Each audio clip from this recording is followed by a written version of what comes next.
The grace of athletes never ceases to amaze onlookers, as the control of their machines, terrain, and bodies exudes countless hours of practice and dedication to their craft. But sports is also home to a plethora of dangers, as these athletes witnessed firsthand.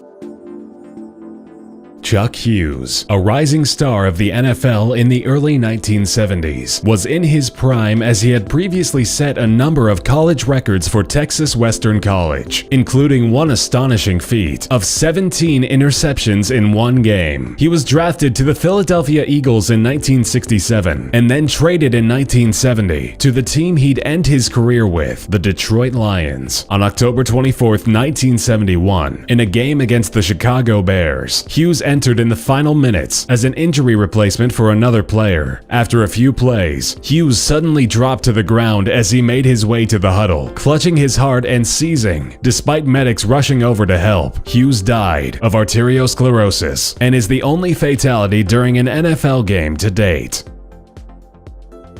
A top-notch player in the early years of Major League Baseball, Ray Chapman was a prime bunter for the Cleveland Indians, then known as the Cleveland Naps. But in 1920, during a game with the New York Yankees, pitcher Carl Mays threw a thunderous spitball that struck Chapman in the head with such a force, the audience believed the sound of a crack from his head was actually that of a baseball bat. Chapman collapsed to the ground, and while he was able to step off the field, he died just hours later. The spitball was subsequently banned from the sport after the incident. Reggie Lewis, one of the premier players for the Boston Celtics in the late 80s and early 90s, was one of the NBA's top players and earners, scoring $3.3 million per season. Tragically, Lewis would collapse and die due to heart failure during training in an off-season game at the age of 27. While rumors of Lewis's cocaine use ran up the tabloids, the medical examiner found no such traces in his autopsy. Lewis's death stunned the NBA, as his promise as a basketball player only continued to grow up to that point.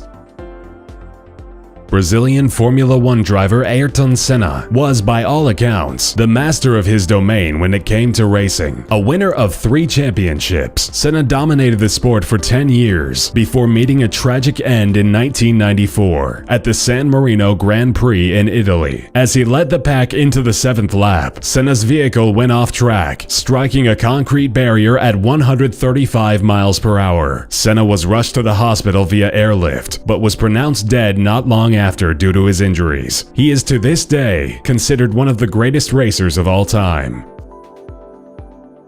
Todd Skinner, an American free climber, was never unaware of the risks in scaling mountains. Still, while attempting to rappel the Leaning Tower in Yosemite National Park with his friend Jim Hewitt in 2006, Skinner fell 500 feet. After his rappel snapped due to wear and tear, Hewitt quickly rappelled down after his friend, finally finding his body at the base of the mountain. After a short pause waiting for help to arrive, Hewitt, realizing help would not be coming, left to seek park rangers. Skinner died from his injuries upon their return, issuing a warning to climbers to always check that their gear is in top condition.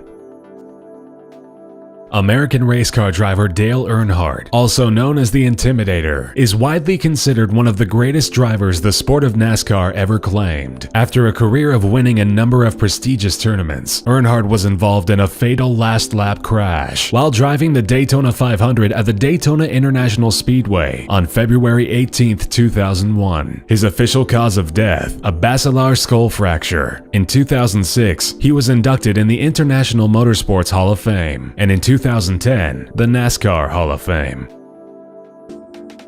Bill Masterson, a professional Canadian-American ice hockey center for the Minnesota North Stars, is the only player to die as a direct result of injuries during a game in NHL history. On January 13, 1968, Masterson faced a severe internal brain injury against the Oakland Seals while playing at the Met Center. The impact from a collision with opponents Larry Cahan and Ron Harris caused Masterson to bleed profusely from his nose, ears, and mouth. He received emergency medical treatment in the dressing room, where he fell unconscious and then was rushed to a nearby hospital, but died without ever regaining consciousness on January 15th, almost 30 hours after the collision.